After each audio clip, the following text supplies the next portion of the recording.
സങ്കീർത്തനങ്ങൾ അധ്യായം 59. എന്റെ ദൈവമേ, എന്റെ ശത്രുക്കളുടെ കയ്യിൽ നിന്ന് എന്നെ വിടുവിക്കണമേ. എന്നോട് എതിർക്കുന്നവരുടെ വശത്തു നിന്ന് എന്നെ ഉദ്ധരിക്കണമേ.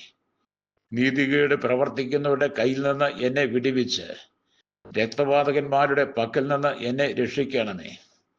ഇതാ, അവർ എൻ്റെ പ്രാണനായി പതിയിരിക്കുന്നു. യഹോവേ, ബലവാന്മാർ എൻ്റെ നേരെ കൂട്ടം കൂടുന്നത് എൻ്റെ അതിക്രമം ഹേതുവായിട്ടല്ല, എൻ്റെ പാപം ഹേതുവായിട്ടുമല്ല. എൻ്റെ പക്കൽ അകൃത്യം ഇല്ലാതെ അവർ ഓടിയൊരുങ്ങുന്നു. എന്നെ സഹായിപ്പാൻ ഉണർന്ന് കടാക്ഷിക്കണമേ. സൈന്യങ്ങളുടെ ദൈവമായ യഹോവേ, ഇസ്രായേലിൻ്റെ ദൈവമേ, സകല ജാതികളെയും സന്ദർശിക്കേണ്ടതിന് നീ ഉണരണമേ. നീതികെട്ട ദ്രോഹികളിൽ ആരോടും കൃപ ഉണ്ടാകരുതേ. സന്ധ്യാസമയത്ത് അവർ മടങ്ങി വരുന്നു. നായെപ്പോലെ കുരച്ചും കൊണ്ട് അവർ പട്ടണത്തിനു ചുറ്റും നടക്കുന്നു. അവർ തങ്ങളുടെ വായ് കൊണ്ട് ശകാരിക്കുന്നു. വാളുകൾ അവരുടെ അധരങ്ങളിൽ ഉണ്ട്. ആർ കേൾക്കും എന്ന് അവർ പറയുന്നു. എങ്കിലും യഹോവേ, നീ അവരെ ചൊല്ലി ചിരിക്കും. നീ സകല ജാതികളെയും പരിഹസിക്കും. എൻ്റെ ബലമായുള്ളവേ, ഞാൻ നിന്നെ കാത്തിരിക്കും. ദൈവം എൻ്റെ ഗോപുരമാകുന്നു. എൻ്റെ ദൈവം തൻ്റെ ദയയാൽ എന്നെ എതിരേൽക്കും.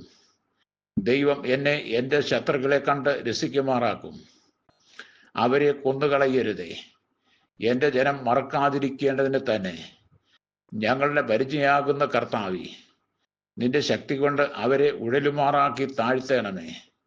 അവരുടെ വായിലെ പാപവും അധരങ്ങളിലെ വാക്കുകളും നിമിത്തവും, അവർ പറയുന്ന ശാപവും ഭൂഷ്കും നിമിത്തവും അവർ തങ്ങളുടെ അഹങ്കാരത്തിൽ പിടിപെട്ടു പോകട്ടെ. കോപത്തോടെ അവരെ സംഹരിക്കണമേ. അവർ ഇല്ലാതെയാകും വണ്ണം അവരെ സംഹരിച്ചു കളയണമേ. ദൈവം യാക്കോബിൽ വാഴുന്നു എന്ന് ഭൂമിയുടെ അറ്റം വരെ അറിയുമാറാകട്ടെ. സന്ധ്യാസമയത്ത് അവർ മടങ്ങി വരുന്നു. നായെപ്പോലെ കുരച്ചും കൊണ്ട് അവർ നഗരത്തിനു ചുറ്റും നടക്കുന്നു. അവർ ആഹാരത്തിനായി ഉഴന്ന് നടക്കുന്നു. തൃപ്തിയായില്ലെങ്കിൽ അവർ രാത്രി മുഴുവനും താമസിക്കുന്നു. ഞാനോ നിന്റെ ബലത്തെക്കുറിച്ച് പാടും. അധികാലത്ത് ഞാൻ നിന്റെ ദയയെക്കുറിച്ച് ഘോഷിച്ചാനന്ദിക്കും. കഷ്ടകാലത്ത് നീ എൻ്റെ ഗോപുരവും അഭയസ്ഥാനവും ആയിരുന്നു. എൻ്റെ ബലമായുള്ളവേ, ഞാൻ നിനക്ക് സ്തുതി പാടും. ദൈവം എൻ്റെ ഗോപുരവും എന്നോട് ദയയുള്ള ദൈവവുമല്ലോ.